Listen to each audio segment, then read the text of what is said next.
अस्सलाम वालेकुम मेरे समझदार पाकिस्तानियों। मेरा नाम रेहान तारिक है और आप मेरा यूट्यूब चैनल और फेसबुक पेज देख रहे हैं। करोड़ हा दरूद आका दो जहां नबी मेहरबान मोहम्मद मुस्तफ़ा सल्लल्लाहु अलैहि वसल्लम पर। इस दुआ और इस उम्मीद के साथ इस व्लॉग का आगाज करते हैं कि अल्लाह रब्बुल इज्जत इस मुल्क के फैसला साजों के दिलों में समझदार पाकिस्तानियों के लिए नरमी पैदा कर दे। एक्सक्लूसिव न्यूज़ है जो आपके साथ शेयर करने जा रहा हूँ। गुज़श्ता रोज़ आपको बताया था कि आला सऊदी ओहदेदार का राब्ता chief of the army staff जो है आसिम मुनीर से हुआ है, और अभी आपको ये बता दूं कि सऊदी वली अहद शहजादा मोहम्मद बिन सलमान पाकिस्तान का दौरा करने जा रहे हैं। ये दौरा मई के दूसरे हफ्ते के इख्तिताम पर होने जा रहा है। लेकिन इस दौरे से पहले एक बड़ा मुतालबा जो सऊदी वली अहद शहजादा मोहम्मद बिन सलमान की जानिब से किया जा रहा है, एक ऐसे वक्त में कि जब ऑलरेडी पाक सऊदी जो सरमायाकारी कॉन्फ्रेंस है वो जारी है। आज उसका दूसरा और इख्तितामी रोज है। जो सऊदी कारोबारी अफराद हैं वो पाकिस्तान में मौजूद हैं, तकरीबन 30 कंपनियों के रिप्रेजेंटेटिव्स हैं। लेकिन एक मुतालबा जो मुसलसल किया जा रहा है उसकी तफसीलात मैं आज के इस व्लॉग में आपके सामने रखूंगा। एक अहम खबर का ताल्लुक चीफ जस्टिस के उस फैसले से है जिस फैसले को इलेक्शन कमीशन ऑफ पाकिस्तान ने मुस्तरद किया है। ये पाकिस्तान तहरीक इंसाफ और 8 फरवरी के कॉन्टेक्स्ट में इंतहाई अहम है। और ये जो 24 घंटे हैं ये इमरान खान और पाकिस्तान तहरीक इंसाफ दोनों के लिए अदालती फ्रंट पर इंतहाई अहमियत के हामिल है। सबसे पहले मैं आपको बता दूं कि इलेक्शन कमीशन ऑफ पाकिस्तान ने लाहौर हाई कोर्ट की chief justice Lahore high court के चीफ जस्टिस शाहिद मलिक साहब की तरफ से जो इलेक्शन ट्राइब्यूनल तैनात किया गया उसमें 6 जजेस के नाम बतौर ट्राइब्यूनल तैनात करके इलेक्शन कमीशन ऑफ पाकिस्तान को 4 अप्रैल को भेजे गए थे। 4 अप्रैल को ये 6 नाम इलेक्शन कमीशन को भेजे जाते हैं। लेकिन इलेक्शन कमीशन ने इन 6 जजेस पर मुश्तमिल इस इलेक्शन ट्राइब्यूनल जिसने 8 फरवरी के इंतखाबात से मुताल्लिक जो अपीलें हैं उनको सुनना था उसको मुस्तरद कर दिया है। और उसमें इलेक्शन कमीशन ऑफ पाकिस्तान का जो मुतालबा सामने आया वो इंतहाई मुज़क्का खेज है। जो इलेक्शन कमीशन ऑफ पाकिस्तान चाह रहा है मैं उस तरफ आता हूं, लेकिन इन 6 जजेस के अंदर जो लोग शामिल थे प्रिंसिपल सीट पर जस्टिस शाहिद करीम, जस्टिस चौधरी मोहम्मद इकबाल और जस्टिस अनवार हुसैन साहब, ये प्रिंसिपल सीट के 3 जजेस थे जिनको बतौर इलेक्शन ट्राइब्यूनल 8 फरवरी की इलेक्शन के अंदर जो डिस्क्रिपेंसीज मौजूद है, जो शिकायतें हैं, उनको सुनना था। बहावलपुर बेंच में जस्टिस आसिम हफीज थे। मुल्तान बेंच से जस्टिस राहील कामरान थे।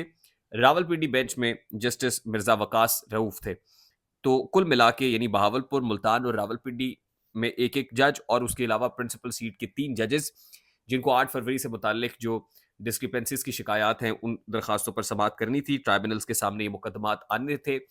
लेकिन इन 6 जजेस पर मुश्तमिल इस ट्राइब्यूनल को इलेक्शन कमीशन ऑफ पाकिस्तान ने मुस्तरद किया। अब इलेक्शन कमीशन की रिजर्वेशन क्या है मैं उस तरफ आता हूँ, लेकिन उससे पहले जो साबिका chief justice Lahore high court है जस्टिस अमीर भट्टी, उनकी जानिब से 100 से ज्यादा दरखास्तों को सुनने के लिए सिर्फ 2 जजेस जो है वो अपॉइंट किए गए थे। एक जस्टिस सरफराज डोगर थे और दूसरे जो है वो जस्टिस सुल्तान तनवीर थे। अब जस्टिस अमीर भट्टी के बारे में एक तासुर है, जो साबिका chief justice Lahore high court के इंतहाई कॉम्प्रोमाइज्ड आदमी थे, इंतहाई मुतनाज़ शख्सियत थे। और उनके अपने दौर के अंदर बहुत सारी चीज़ें ऐसी हैं लाहौर हाई कोर्ट के अंदर जो इंतहाई कॉन्ट्रोवर्शियल हो गई। तो उनकी तरफ से तो 100 से ज़ायद मुकदमात सुनने के लिए सिर्फ 2 जजेस अपॉइंट किए गए थे। और यहाँ जस्टिस शाहिद मलिक जो chief justice Lahore high court है और 9 तैनात चीफ जस्टिस हैं, उनकी जानिब से 6 जजेस पर मुश्तमिल ये पैनल बनाया गया। अब इलेक्शन कमीशन ऑफ पाकिस्तान की जानिब से ये मुतालबा किया जा रहा था कि को तकरीबन 20 जजेस को नॉमिनेट किया जाए, यानी इंक्लूडिंग प्रिंसिपल सीट और फिर जो दीगर जो जजेस हैं उन पर मुश्तमिल को 20 का पैनल भेजा जाए। और उस पैनल के अंदर से इलेक्शन कमीशन ऑफ पाकिस्तान ये डिसाइड करेगा कि किन को बतौर ट्राइब्यूनल अपॉइंट करना है, यानी वो पिक एंड चूज का इख्तियार इलेक्शन कमीशन ऑफ पाकिस्तान के पास होगा। ये कैसी मंतक है? यानी इलेक्शन कमीशन ऑफ पाकिस्तान ये पिक एंड चूज क्यों करना चाहता है? इससे मामलात मजीद मशकूक हो जाते हैं। इससे पता चलता है कि दाल में कुछ काला नहीं है बल्कि पूरी की पूरी दाल ही काली है। और पाकिस्तान तहरीक इंसाफ की जानिब से जो मुतालबा पेश किया जाता है कि हमारा मैंडेट चोरी किया गया, जो कंसर्न उनका है वो फिर कंसर्न दुरुस्त साबित होता है। यानी election commission of Pakistan tribunal के अंदर अपनी मर्जी के जजेस लगा के मर्जी के फैसले चाहता है। और जाहिर है इलेक्शन कमीशन ऑफ पाकिस्तान की डोरियां कौन हिलाता है ये सबको पता है। उसके पीछे भी ताकतवर लोग हैं, उसके पीछे भी स्टैब्लिशमेंट है। तो 8 फरवरी को जो कुछ हुआ और पाकिस्तान तहरीक इंसाफ जो मुतालबा कर रही है पर्टिकुलरली इलेक्शन कमीशन के इस डिसीजन से, जिसमें उन्होंने chief justice Lahore high court के फैसले को यकसर मुस्तरद कर दिया है, बात खासी वाजे हो जाती है। दूसरी जो इंपॉर्टेंट चीज है, आज का दिन इसलिए इंतहाई अहमियत का हामिल है। सबसे पहले तो मैं आपको बता दूं कि साइफर केस के अंदर आज भी जो अपील लगी हुई है शाह महमूद कुरैशी साहब की और इमरान खान साहब की इस्लामाबाद हाई कोर्ट के अंदर जस्टिस आमिर फारूक और जस्टिस मियां गुल हसन औरंगजेब की अदालत में, वहाँ पर जो प्रोसिक्यूटर हामिद शाह साहब हैं, उन्होंने अपने दलाइल देने हैं। और गुज़श्ता समात जब मुलतवी हुई थी तो हामिद शाह जो प्रोसिक्यूटर हैं, उनकी तरफ से कहा गया था कि उन्हें मज़ीद 5 घंटे दरकार होंगे दलाइल मुकम्मल करने के लिए, तो समात मुलतवी हो गई थी। अब आज भी देखना ये है कि ज़ाहिर है 5 घंटे अगर दलाइल देने हैं और 5 घंटे दरकार हैं, तो आज की समात में तो दलाइल मुकम्मल होते हुए नज़र नहीं आ रहे। इसका मतलब है ये जो 5 घंटे के दलाइल है मज़ीद 2-3 4 समातें ले जाएँगे। तो एक तरफ साइफ़र केस लगा हुआ है, दूसरा अडयाला जेल में आज ही 190 मिलियन पाउंड केस की जो समात है वो भी अपनी जगह पर है और वहाँ पर भी जो है वो अभी दलाइल जारी हैं। वहाँ पर भी कोई अहम फ़ैसला आज ही के दिन या तो मुकम्मल हो गए तो हो सकता है कोई फ़ैसला आ जाए, इसके इम्कानात कम है, यानी इम्कानात मादूम हैं। और तीसरा इंतहाई इंपॉर्टेंट केस जो है, वो मखसूस नशिस्तों से मुताल्लिक है, जो सुप्रीम कोर्ट ऑफ पाकिस्तान में लगा हुआ है, जिसकी जो 3 रुकनी बेंच है और जस्टिस मंसूर अली शाह की सरबराही में केसेस की समाअत करेगा। सुन्नी इत्तेहाद काउंसिल को मखसूस नशिस्तें देने का मामला है।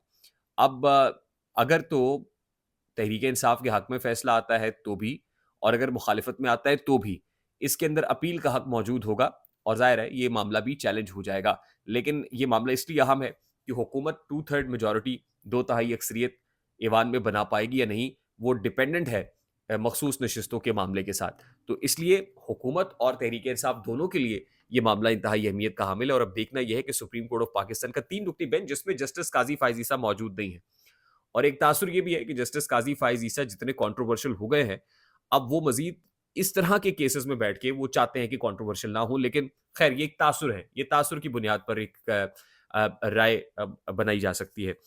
उसके बाद एक और इम्पॉर्टेंट केस जस्टिस ये जो फैजाबाद धरना नजर सानी केस है, वो भी आज सुप्रीम कोर्ट ऑफ पाकिस्तान में लगा हुआ है और वहां पर जस्टिस काजी फायज ईसा जरूर मौजूद होंगे और मोस्ट प्रॉब्ली ये जो केस है वो बराह रास्त नशर भी किया जाएगा और उसके अंदर देखने और सुनने को बहुत सारी चीज़ें मिलेंगी। जस्टिस काजी फायज ईसा अंजुमन सताइश बाहमी भी करेंगे और बताएंगे भी कि क्या मामला है। और उससे पहले भी उन्होंने एक और केस के दौरान ये रिमार्क्स दिए कि कसूरवार तो फैज़ हमीद थे, तो फैज़ हमीद के अगेंस्ट यानी साबिक डीजी आईएसआई जो उस वक्त डीजीसी थे उनके अगेंस्ट जस्टिस काजी फायज ईसा कुछ करने के मुताहमिल हैं या नहीं, वो भी आज पता चल जाएगा। इख्तिताम में मैं आपको बता दूं कि सऊदी वली अहद शहजादा Mohammed bin Salman is expected to arrive in Pakistan in second week of May और सेकेंड वीक ऑफ मे के इख्तिताम पर उनका दौरा पाकिस्तान एक्सपेक्टेड है। खबर मैं आपको ये दे दूं कि उनका दौरा पाकिस्तान अर्लियर एक्सपेक्टेड था। शायद जिस वक्त सऊदी सरमायाकार पाकिस्तान पहुंचे हैं, सऊदी वजीर खारजा पाकिस्तान आए तो उस वक्त ही सऊदी वली अहद शहजादा मोहम्मद बिन सलमान पाकिस्तान में होते। लेकिन एक तो रीज़न ये है कि वहाँ पर आलमी इक्तिसादी फोरम चल रहा था, वहाँ पर बड़ी इंपॉर्टेंट एक्टिविटी थी और दूसरी अहम बात 9th ऑफ मे भी है। इस्टेब्लिशमेंट की तरफ से ये मुतालबा था कि ये 9th ऑफ मे के बाद मामला रखा जाए क्योंकि हमारे यहाँ एक माहौल होगा 9th ऑफ मे को, एक मातम होगा रियासती सतह के ऊपर आप देखेंगे, एक तोख-तख होगी, कशीदगी का सा माहौल होगा क्योंकि मैं गुज़श्ता रात आपको बता चुका हूँ कि पाकिस्तान तहरीक-ए-इंसाफ ने भी एक काउंटर स्ट्रैटेजी तैयार की हुई है। और दूसरा एक मुतालबा जो सऊदी वली अहद शहजादा मोहम्मद बिन सलमान का है वो ये है कि मुल्क में पॉलिटिकल स्टेबिलिटी भी आए और उसकी एक जो ज़ाहिर है सरमायाकारी की जब बात है और 10 अरब डॉलर की पहली ट्रांच आनी है और सरमायाकार पाकिस्तान में तभी दिलचस्पी का इजहार करेंगे इन्वेस्टमेंट के लिए कि जिस वक्त पाकिस्तान के अंदर माहौल साजगार होगा, सियासी माहौल साजगार होगा, समाजी माहौल साजगार होगा, माशी माहौल भी साजगार होगा, कंड्यूसिव एनवायरनमेंट होगा। उसके लिए एक मुतालबा ये है, ये एक तासुर कायम किया जाता रहा पीडीएम की तरफ से, इस्टेब्लिशमेंट की तरफ से भी कि इमरान खान के शहजादा मोहम्मद बिन सलमान के साथ ताल्लुकात ठीक नहीं है। लेकिन और फिर ये प्रमोट किया गया शेर अफजल मरवत के दिए गए स्टेटमेंट को, लेकिन ऐसी बात नहीं है। शहजादा मोहम्मद बिन सलमान ये चाहेंगे और ये मुतालबा भी है कि इमरान खान से मुतालिक जो फैसला है वो जल्द अज जल्द किया जाए, इमरान खान को रिहा किया जाए और ये एक ऐसा मुतालबा है जो यकीनन इस्टेब्लिशमेंट के लिए एक मैटर ऑफ कंसर्न भी है। तो आने वाले दिन खास तौर पे और ये प्रेशर डाला गया 9 मई से पहले-पहले इस 9 मई से पहले-पहले कि इमरान खान साहब को माफ़ी-तआफ़ी कर लें, तो हम बात को जाने देंगे। लेकिन ऐसा नहीं हो पा रहा। तो ये जहाँ कंसर्न इमरान खान के लिए, वहीं एस्टेब्लिशमेंट के लिए और इंटरनेशनल एस्टेब्लिशमेंट के लिए भी है। आई होप मेरी बात आप तक पहुँची होगी। अगर पहुँच जाए तो वीडियो को लाइक और शेयर करना मत भूलिएगा। चैनल पे नए हैं तो चैनल को सब्सक्राइब कर लीजिएगा। बेल आइकन ज़रूर दबाइएगा। मुझे रेहान तारिक को इजाज़त दीजिए। अपना बहुत सारा ख्याल रखिएगा। अस्सलाम वालेकुम।